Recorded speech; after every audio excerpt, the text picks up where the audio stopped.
Oh, it's my job. Why are you so stunning? Honestly, it's my job too. Okay, fair enough. We're really good at our jobs, aren't we? Employee of the month, every single month, you know. No, I'm literally living. I feel like your entire season, obviously you were a blonde, but like seeing you as a brunette is just like, ay. We're in our brunette era. She makes my life a lot easier. And now that I have a little bit more money and I can pay somebody else to dye it, it's just going so much better. You know, ain't that the best when you get a little coin? You can do whatever you wanted to do. Oh, No bills, no nothing. so much better. During quarantine, like I'd like use like some product to turn my hair red, and it was terrible. So I've sworn off of like doing my own hair anymore. And now that somebody else can do it for me, it's just it's great. It's great. I mean, honestly, what's the vibes giving tonight? You know, it's spooky season. I know this is your holiday where you're the most powerful. Can we please talk about it? Oh, absolutely. This is just like Pride, but covered in fake blood. Like this is a drag queen's like I would say this is probably the most important month of the year for drag queens because like Pride can kind of be in different months depending on where you're at, but October is always spooky season. So I know that's I love right. it. Right Well, now, I want to let everyone know because we had a ton of people just join us. Shout out to Bosco, always having the audience. We love that. Come through. I want to let everyone know that you'll actually be able to ask Bosco your juiciest, your most, the questions you've all been wanting to know. You'll be able to ask Bosco. Just leave a question in our little question area down below, and I will be picking my favorite ones. Be juicy, but not disrespectful, because, honey, this is my house, and we ain't doing that, okay?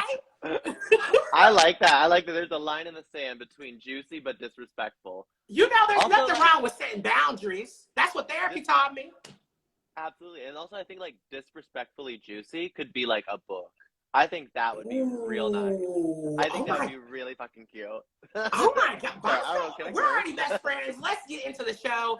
You know, how do you feel about playing games? Are you fun with? Are you like that? Are you down? No, I hate fun. I'm like so like sometimes like people are like, do you want to go to like Dave and Buster's? I'm like, I would rather shove an ice pick into my forehead than go and have fun there. But yeah, let's do it. Get ready to have a shitty time because we're about to play a fun game. Are you ready? Girl. Yeah, give it to me, baby. Okay, here's how it goes. So we're gonna play a game of pop or chop. You see that? You ready? Okay, so this is how it goes. I'm gonna walk you through some trending news headlines, and we'll each decide whether it's a pop, okay, or if it's a chop. And so this goes really quickly. It's very fun. It's super cute. I love it. And for our viewers, if you want to play, I think, what is it? A red heart for pop and a blue heart for chop. So let's get into this because I'm ready. Let's get this show going, honey. Absolutely. So, have you watched the Dahmer Netflix show? Are you into it? Oh, okay. Now, no. Now he looking. Look at how scary he looks. You know, I'm his type. He would have killed me first. He's so scary. No, I like started watching one episode before like a lot of the blowback happened, and I'm like, this makes me feel really, really uncomfortable. And then they had to go and make me hate my favorite pair of glasses. These are my prescription glasses, and I got them right before the show started playing. And now I feel like an asshole every time I don't have my contacts in. I'm like, wow. I'm not supporting this. I'm not supporting this. I'm just blind. Okay, here's the thing. I haven't watched it. It's too triggering, but it's really interesting. The show is actually a huge hit. And with Halloween right around the corner, you know, people are most definitely getting some costume inspiration. Let's put it out there. And it's kind of disgusting. I mean, in poor taste, if you want to say. The show's popularity has caused searches for Jeffrey Dahmer Halloween costumes to spike, which is wild. eBay even went as far as having to ban the sale of any Jeffrey Dahmer costumes or accessories. Like, also a child. Wow, your whole aesthetic, I'm just now realizing, is Jeffrey Dahmer tees. Yeah, she was my drag mom, apparently. No, I hate that. Real terrible timing for all of this for me personally. And how I feel about it. No, but here's the thing. I mean, eBay went as far as saying that these listings promote or glorify violence or violent acts or are associated with individuals who are notorious for committing violent acts. But my question is, I I guess what makes it too far, right? Like, is dressing as a serial killer too far? Um, I don't. I think it's just lazy. I think it's a lazy Halloween costume. So more than anything, I'm like, I wish people would try harder. I wish people would be better at Yeah. doing Halloween. Um, like there's a lot of really cool fictional killers. Like I'm a huge horror buff. Like I feel like we have so many fun things that we could dress up as. I feel like there's so much more effort that we could put into like a good costume. And I'm like, why do you want to look like Ellen DeGeneres but like a serial killer? Like who wants that? Like why would you Yeah. gravitate towards that? And then like not only is it like ugly, but then like you like look into it and all the baggage that comes with it and like everybody like saying just like, hey, this Mhm. is like offensive and not my moment. Please don't do this. I don't know. People are lazy first and unoriginal second. So No, I no. completely agree. And I think it's different from dressing as a fictional character versus like a person who was actually out here like harming people, killing people. I mean, it's disgusting. It's disrespectful to the victims' families. It's just disrespectful for everything. It's glamorizing serial killers, which I think like, why are we so obsessed with glamorizing serial killers? Like, what's going on here? No, for sure. Like, yeah. Like, I already kind of have like my piece about it. But just like pick like a fictional one though. If we like need to glamorize death and violence and all that good stuff, there's Yeah. so many more like pussy ass fucking serial killers. Like Michael Myers, absolutely. Put the mask on and then throw a little 301 on her. That would turn me out. I want to see a yassified Michael Myers. That would be way cooler. That would be way cooler. I feel like people are just not thinking hard enough. I'm sorry, honey. This whole thing is a trap for me. It's a trap. If you are out here thinking of Halloween costumes and wanting to dress like this person, please don't do Halloween anymore. You're banned. I'm over it. Yeah, you're bad and you should feel bad. I Period. agree. Chop. Okay, so let's talk about my next story, which is really fun. So drag queens have been all the rage for the past few years, but guess what? I think it's time for drag kings to get their moment. In news, Euphoria star Barbie Ferreira and the Flash actress Kiersey Clemens are set to star in a new movie called The Young King. It's all about the Las Vegas drag king scene in the 90s. I mean, this is kind of hot. Kiersey's going to play Jules, an inspiring drag king who heads to Las Vegas to reconnect with her estranged father and perform in America's biggest drag king scene.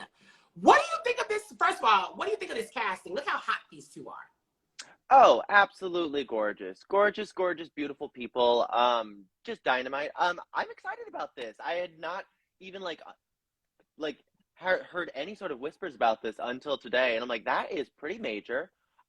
Yes. Super excited. One thing I do want to say though is like, if they're gonna do all this, they better also like cast or like book actual drag kings in this.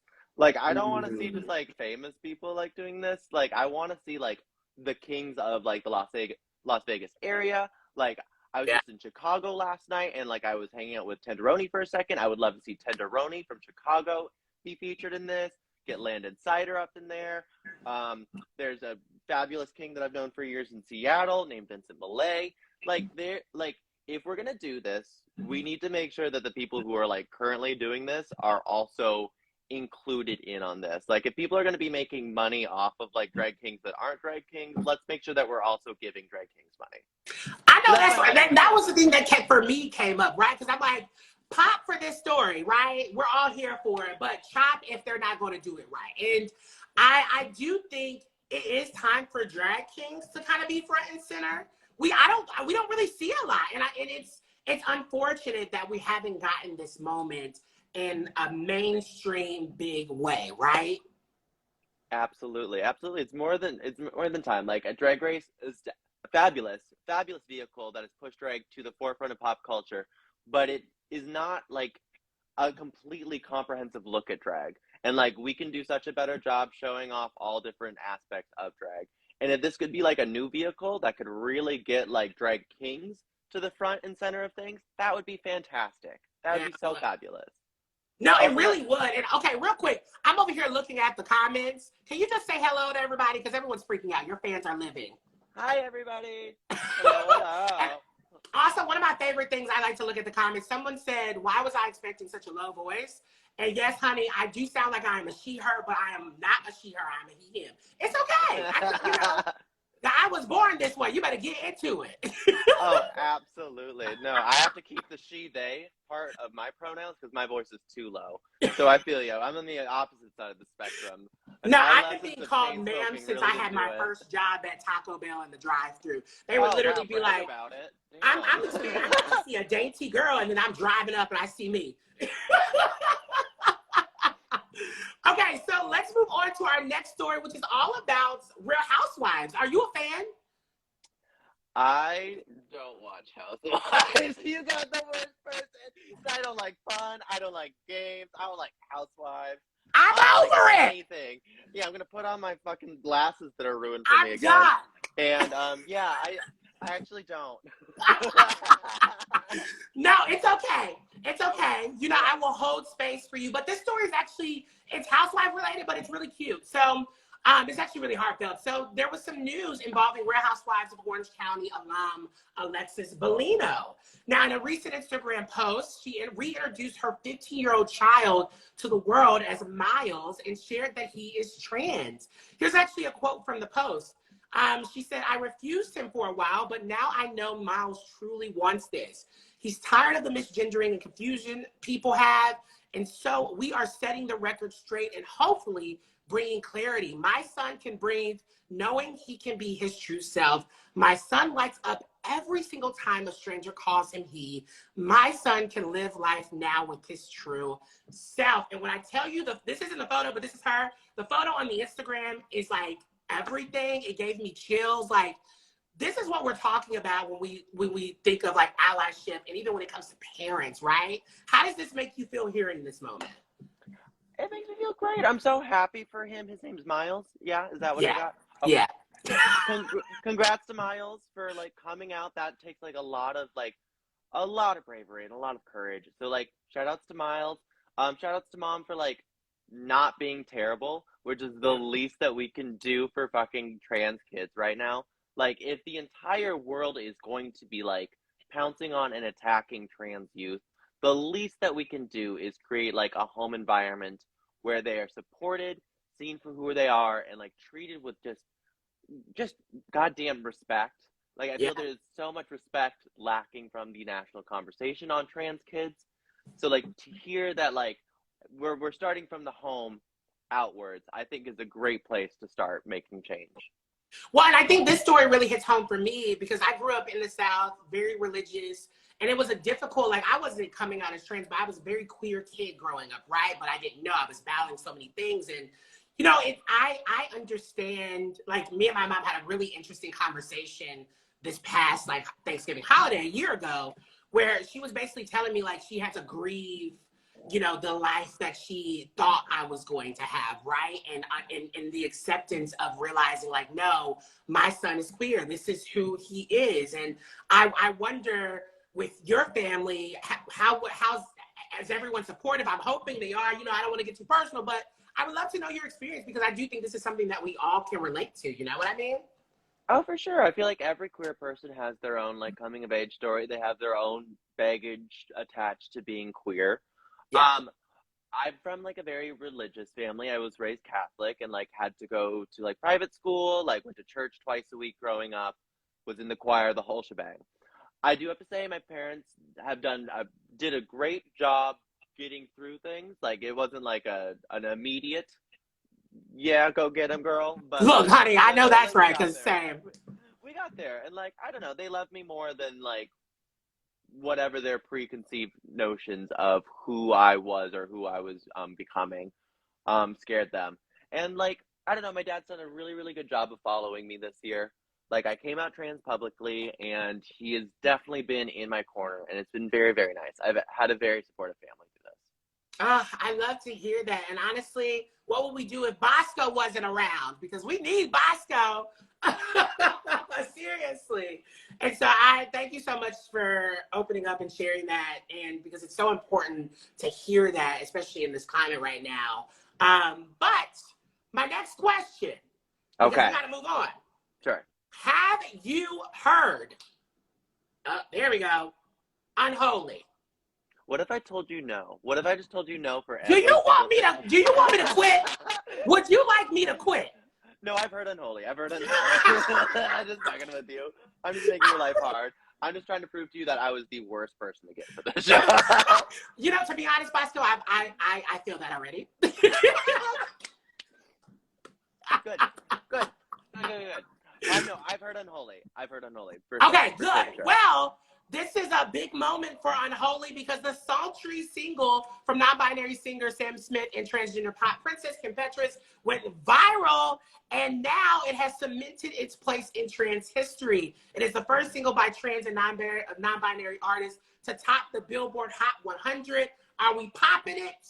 Are we chopping it? Oh, great. What are we doing? Oh, we're absolutely popping it. That's great news. That's fabulous, because that just means that there's room for like more trans people to get to that spot, which is fantastic. I do feel like they missed out on the opportunity to call their collaboration she, they. I thought that would have been way better. Mm-hmm. However, I'm going to allow them a pass because they're not drag queens, so they don't speak fluent puns like I do. But I'm so happy that we have trans people taking that top spot. And like, I don't know what it is, but like trans women who are musically inclined are built differently. They make some fucking music. Like Sophie, incredible. Aisha Erotica, absolutely. Like, I hope that this creates a pathway so I can get an Ethel Cain #1 hit. Like, I want the transgender Lana Del Rey in that #1 spot. To that. Cheers to that. No, seriously, I think one thing for me though, I have to be honest, there's a piece of a chop with this for me. Okay. Because I just felt like I had heard the whole song when it went viral on TikTok, and I was wanting just a little. I wanted one extra piece of it because I was like, this is basically all the videos I've seen as it's going viral on TikTok, right? And I wanted more, which is a pop and a chop. You know what I mean? Absolutely, it's a brainworm. Not a huge amount more than what was on the TikTok video, but like, good for them. Good for them. I know, right? Good for them. Good for them. Now. She/them. So let's talk really quickly because here's the thing. I want to make sure everyone is still tuning in. I hope you're having a very, very good time. If you're new, just joining us, welcome to Logo Live because, honey, we got a lot to talk about. And Bosco from Drag Race is here with me, as you all can tell and see. And this really interesting thing, Bosco, I don't want this show just to be about like kind of little fun pop culture news, right? There's so much happening in the world that we really have to talk about. Are you ready? Sure, let's do it. Well, honey, this next segment is called Unpack This. And my Unpack This really goes to, honestly, Leslie Jordan, the icon, the legend. It was really tough with already kind of dealing with a crappy week, then having this smack dab happen. Leslie is just way too incredible. And to break down what Unpack This is all about, we dive deeper into one of those stories that has captured all of our attention, right? The one story that we're talking about, we can't stop talking about. And it's about Leslie Jordan. He unfortunately died tragically earlier this week at just 67 years old. I know we throw around the word iconic pretty generously these days, but Leslie was actually iconic, y'all. And in his own words, he said, I think I fell out of the room and into my mother's high heels, which, same, let's be quite honest. Bosco, how did the news of his passing make you feel? I had just gotten off a plane, and then my phone had blown up, and, like, I saw the news, and it was so sad, because, like, I got to meet him last year. He was so funny, so lovely, and so incredibly short. And he was just wonderful guy. I like grew up watching him on like Will and Grace, and then like meet a famous person that I've known like the entirety of my life and have them be that sweet, that funny. Well, let's actually dig into his legacy because like you mentioned, he was probably best known for his moment, you know, playing Beverly Leslie, Karen's sassy arch nemesis on the hit NBC show Will and Grace. And to be honest, when we're talking about possibility models, he was one for me. Like, I remember watching him when I wasn't supposed to be watching Will and Grace. and watching him just like getting my life on just this flamboyant, openly queer character. And it just felt like, you know, Will and Grace premiered back in 1998. Its original run ended in 2006, but that was all before like pre-marriage equality, Don't Ask, Don't Tell. Like, it bears repeating, like his visibility really meant something. Like it was a big fucking deal, right? And so I wonder, are there any moments of Leslie's career that really that hit with you? Do you have a favorite moment of his? It's definitely just his reoccurring like character on Will and Grace. Like she's basically my grandma, and my grandma like loved Will and Grace, so I'd watch Will and Grace at her house all of the time growing up. So it was just a really, really special memory to have of him. But yeah, him telling us that his drag name was Baby Wipes on season 14 was also really, really nice. No, because here's the thing, I cannot think of Leslie Jordan without thinking, of course, Will and Grace, RuPaul's Drag Race, but also like he literally, I feel like, was a part of saving everyone during the pandemic. Like he blew up on Instagram in ways that I was at home just needing a moment to smile, and I'm seeing Daddy, please. Daddy, please. You know, like on Instagram. Like he's one of my favorite human beings. And to think about this interesting moment between like, you know, us being millennials and Gen Zers, and we kind of take our LGBTQ plus like queer legends for granted, right? Like we never really think about the folks who paved the way, and he was one of them. Like, who are like queer legends for you? Like, who are queer trans legends that you're like, if it wasn't for them, I don't know if Bosco would be a thing. You have any? Wow. Oh yeah. That loaded, but yeah, for sure. I do think about Sophie a lot. Like she was rather young and like kind of our time period to be called like legend, but I think she's gonna be remembered as a legend. The music producer Sophie. Elvira is a queer icon, always has been. She rocks. She just came out this year, which was fantastic news for lesbians everywhere. Like I think they all knew, but like that was really, really nice for them. And then I think of like the older like generation of trans women that didn't get to see the current wave of like trans appreciation that we're currently going through, and thinking of like Candy Darling from like the Andy Warhol days, and like just Divine, an openly queer person as well.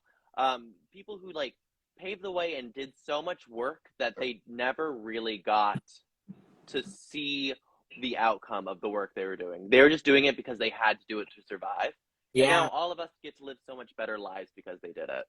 Yeah, I mean, that's the interesting thing when it comes to like being the blueprint, right? Of some sort. Like you never really get to experience the life after everything is like already set in place, right? It's like you're doing the work because you want everyone to come behind and have these moments. But being a blueprint for me is always so interesting. Like your season, to be quite honest, was a blueprint, right? That was the first time we saw so many trans representation on this type of show in this space. And it felt so special. Is there any pressure of those moments where you think about being like, wow, like this moment had to happen for so many more to come? I don't know if I feel pressure, because it was just like we did what we needed to do to take up the space in a way that felt right for us. Like we didn't want to be narrowed or pigeonholed into anything, but we also wanted to like be vocally out and like sit in that for a second, because it was a big deal. It was like not something that like had been planned. It was not like a like executed like PR trick. Like 5 different girls came in with the idea of weaponizing their transness for attention, and then found out 4 other girls were doing it at the same time, and we're like, God damn it, I'm gonna have to be funny instead of just being trans, and it ruined it for all of us. Yeah, it was. I will never get over the fact that Carrie is the Thanos of for sure. Season 14. Just like another one. Thank you. It's incredible to witness, and honestly, I was so grateful to see all of you all like just being able to express yourselves and be accepted and be like, this is who we are. Get with it or get lost. And that's powerful. And I think that really speaks to Leslie's impact for the queer community, you know, it's important that we honor his legacy with having more, like being better in queer representation. And, you know, the interesting thing that he taught me for sure is walking into a room and just using my authenticity as my superpower, right? I think that is the beautiful thing about Leslie Jordan. And I want to end this segment with a quote from an interview Leslie gave in 2008, where he said, "There are 2 or 3 ways to combat homophobia. One is through humor. The second is to put a face on it. And period." I think that's it. Ooh, I love me some Leslie Jordan. We love you. Look at that little face. Love you, Leslie. Thank you for everything. I love Leslie so, so much. Now, I hope you're ready. This is the final game that I'm going to play with you, okay? Okay. More I'm going to games. put 30 seconds on the clock. Oh, God. We're doing time and shit. I don't know. No, you got to get with it. You Oh, got to no. get with it. 30 seconds is Oh, on the no. clock I because, already honey, lost it is one thing time. this year. I can't. My heart can't handle losing it again. Can I lose this game? No, you can't Okay, because it's a okay, good game. perfect. Here it is. It's called Justice 4. Woo! Okay, there we go. So, can I tell you a funny story about this fan? Please do. So, Is it supposed everything to be is writing going on backwards to the camera, Okay. but Yeah. it was literally made wrong. And so, I'm just going to show y'all the back from now on. Okay. It's okay. That's nice. That's nice. That's good. It's cute, right? It worked out great. Yeah. Okay, so here's a mini challenge, as here's Bosco in the comments just said. Okay. Justice 4 is all about me setting the timer for 30 seconds, and you'll have the floor to shout out a piece of media that you believe is, honey, criminally underrated. I mean, this is where you give me your, like, hot take. That moment where you're like, oh, my God, is this thing on? Is everybody asleep? I'm about to, like, just put it on right here, right? It can be a movie. It can be a TV show, a book, a podcast. Honestly, anything. Are you ready? Oh, so ready. Are you sure? Probably. This is going to go great. I promise. To be honest, I was really only stalling because I needed to pull up my timer. Okay. Oh, shit. Here we go. All right. This is Bosco's Justice 4 and 3, 2, go. Okay, well, I'm going to be talking about therapeutic ketamine. Get away! I'm just kidding. I don't use it that way. No, let's take this time to talk about how much I think that Matt Berry is the sexiest man that has ever walked this earth. And if he is for some reason watching this, I want him to know that I'm currently in Philly. And that also goes out to Paul Hollywood. If the 2 two of them would like seconds. to join me in my hotel room, Period. that's You're great. done. Okay. Oh. Can we make sure, I know my producers are watching, can we make sure Bosco's never back?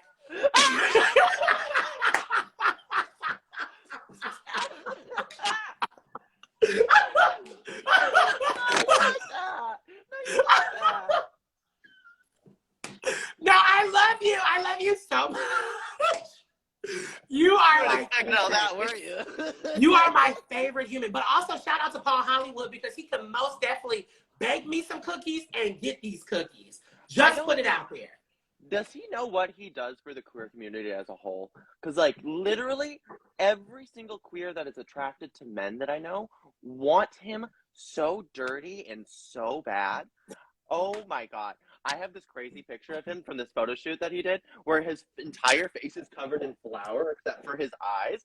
And it is the craziest photo, but it's also so horny. It's like, so if, honestly, I feel like if, like, he's like a more modern version of a, like, because his blue eyes, he's like a modern version of a fine version of, like, he's a yesified version of the White Walkers from Game of Thrones.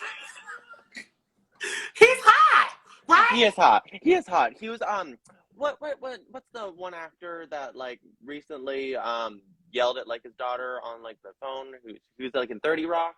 He was in 30 Rock. What's his name? I have literally no clue. Who yelled at their daughter? He named her Irish and then got really drunk. This was the long. Oh my god! He named her Irish, named Baldwin. Yes, Alec Baldwin. Yes. I think he looks like a hotter version of Alec Baldwin. And I thought don't get me twisted with this. Alec Baldwin in 30 Rock was very attractive to me, and I'm just gonna leave it at that. No, I get it. So here's the thing, real quick, not to make a hard left turn, but that's what I do here because on Love Alive, we have the range.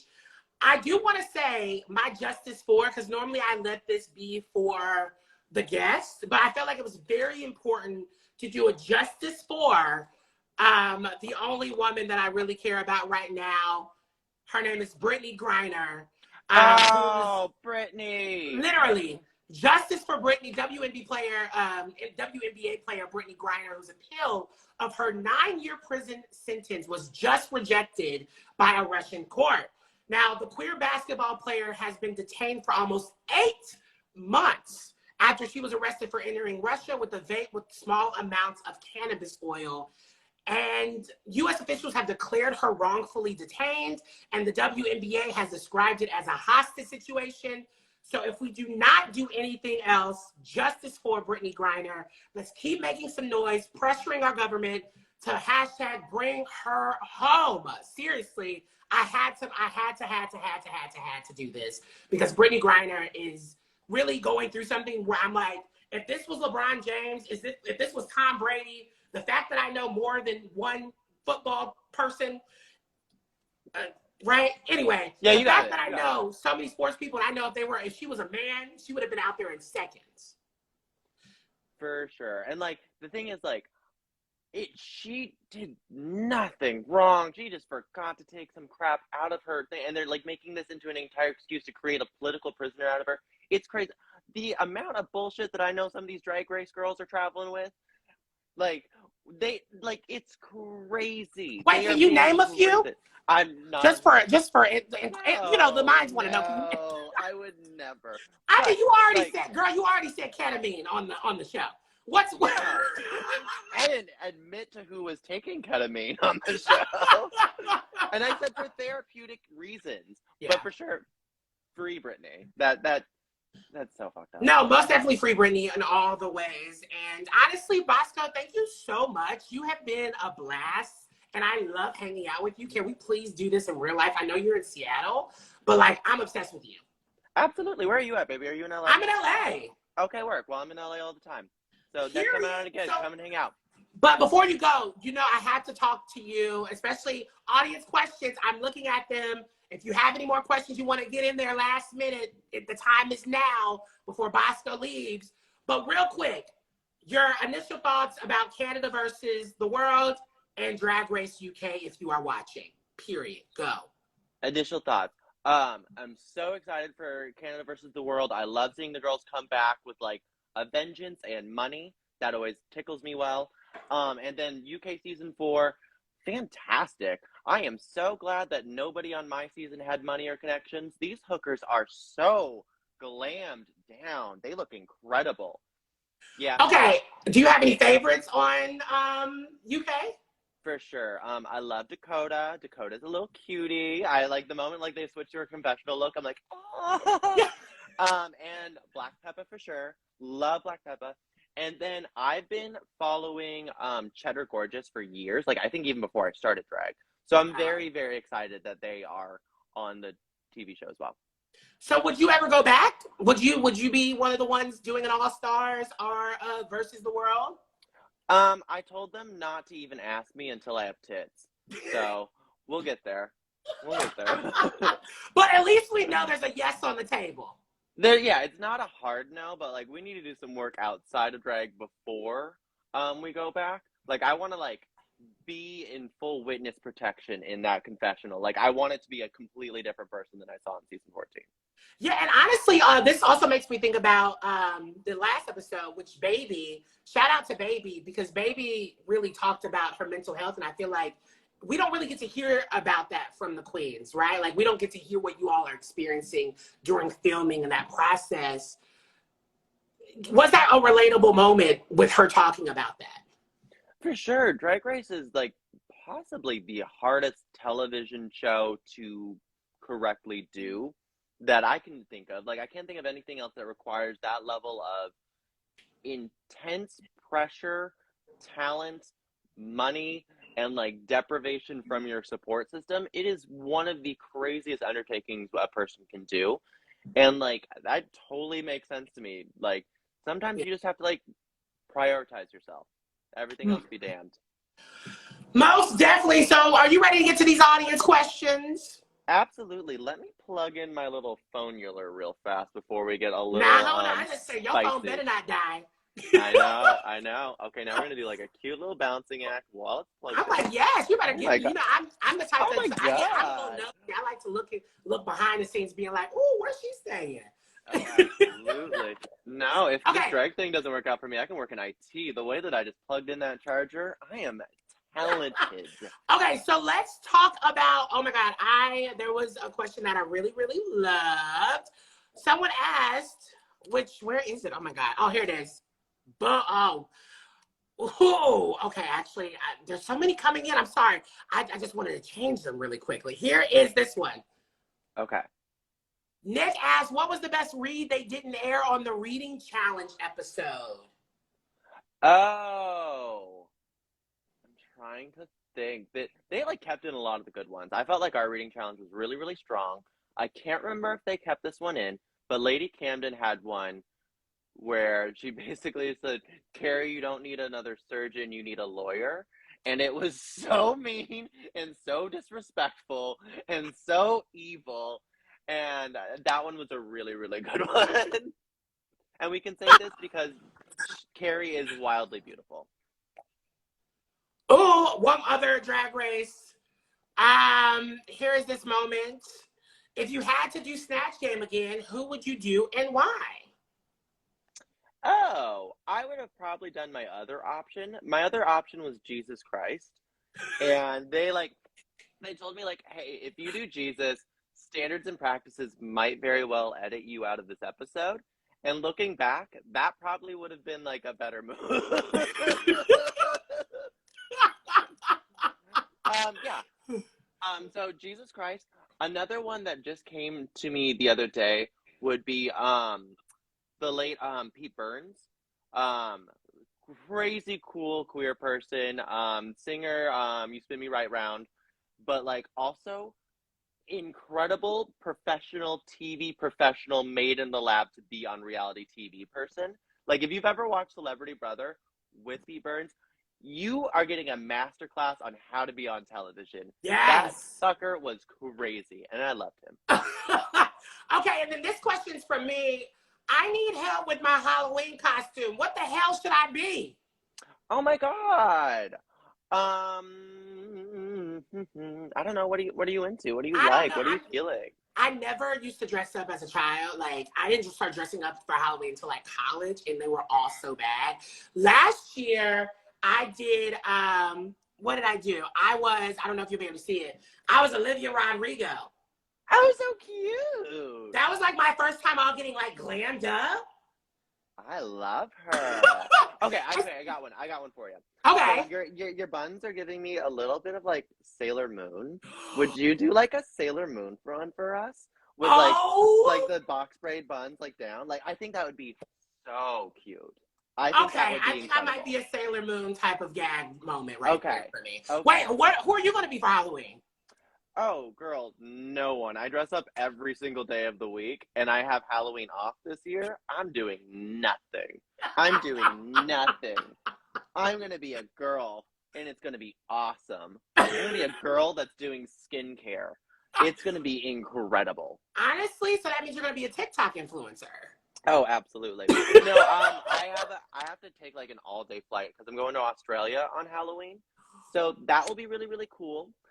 But that also means that I don't get to do like a Halloween costume. Oh my God. So tell me more about what you have coming up, because clearly you're doing a lot of traveling. What's going on? Yeah. Right now I'm on Night of the Living Drag Tour, which is me and 8 other girls, and we're touring the country and doing our little Halloween show. It's really cute, really high production. We're in Philly tomorrow night, which I'm very excited for. And then after that tour gets off, me and the top 5 from season 14 are headed over to Australia. And we're going to do a lovely little like top 5 tour. And it's going to be very, very pussy and also very, very slay. Yes! Oh my God, that's so exciting! Yeah, I'm excited. It's going to be really, really fun. And you don't really get told this when you're like doing the show, but like you never get to work with everybody all at once. So like this will be my first time like working with the five of us since finale, which was filmed in like March or April. So I am very, very excited for this tour. I'm Yeah. gonna bully the shit out of Daya, and it's gonna be awesome. Oh my God, that also reminded me, girl, I saw you were nominated for a People Choice Award, and you literally said LOL. It's a really weird award. It's like the nominees for contestants on a competition show. I'm like, am I the most competiest of the contestants? Like, what am I winning? I mean, girl, you were very competitive on your. I was very competitive, but it's gonna hurt my feelings to lose to Willow twice in 1 year. So I'm not. I'm just like. I'm like, oh okay, my God. if you are watching this, you have to vote for me. You have to vote for me for this competition contestant, because I am the most competiest and I am the most contestanty. And if I lose to Willow twice in 1 year, I will cry and it's going to be your fault. So if you're watching this, go and vote now. Yes, you are in your bully era. I love that. Oh, I've been in my bully era. I'm not very nice. I don't know how the edit on TV worked out for me.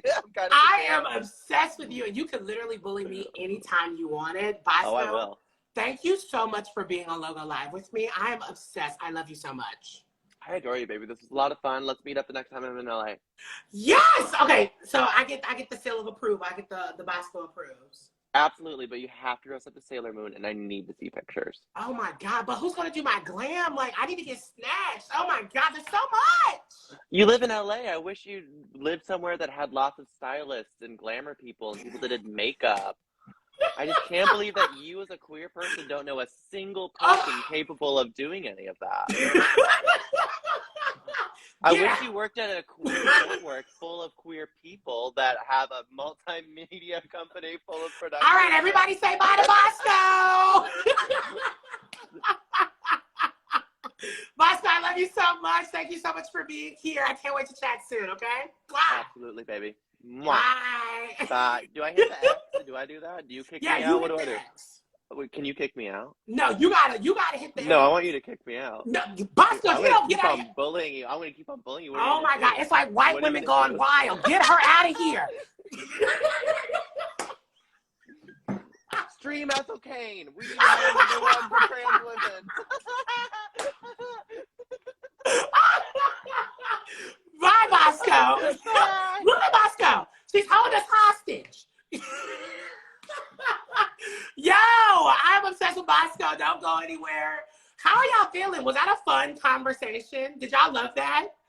Was this your moment? Please tell me. How y'all feeling? I'm obsessed with Bosco. I cannot deal. She's one of my favorite people ever. I'm checking in. How we feeling tonight? How we feeling? Woo! So the show's almost over, but do not worry, because I got one more segment for you. And as Logo's resident pop culture guru, it is my pleasure to hit y'all with another edition of Ryan Recommends.